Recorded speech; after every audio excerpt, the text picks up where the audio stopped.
नमस्कार मंडळी, श्री स्वामी समर्थ. तर आम्ही चाललेलो आहोत 400 मीटरचा ग्राउंड आखण्यासाठी रोडवरती. तर हे बघा, गावदेवाचं मंदिर पण आमचं साईडलाच आहे रोडच्या. तर आम्ही नदीच्या साईडला आलेलो आहोत. तर हे बघा, गणेश घाटावरती कशा रांगेत गाड्या लावलेल्या आहोत. आम्ही तिकडे ग्राउंडवरती चाललोच होतो, तितक्यात यश आला तिकडून शाळेतून. खूप बरं झालं, आम्हाला मदत तरी होईल त्याची.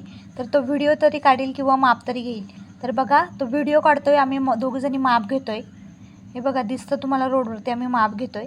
तर इथं शेताचं खूप काम चालू होतं. लोक इथं काम करत होती, काही बसली होती.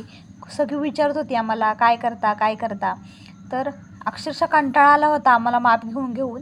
तर फायनली आमचं माप झालेलं आहे घेऊन. आणि तिथं ठोकण्यासाठी काठ्या शोधत होतो आम्ही. तर काठ्या काय रोडवरती राहतच नव्हत्या. तर यशने बघा काय जुगाड केला आहे. मस्त जुगाड होता, म्हणजे समजेल तरी इथपर्यंत आहे. तर फायनली आम्ही निघालो परत येण्यासाठी. त्याची बॅग त्याच्याकडे खूप जड झाली होती म्हणून मी घेतली होती.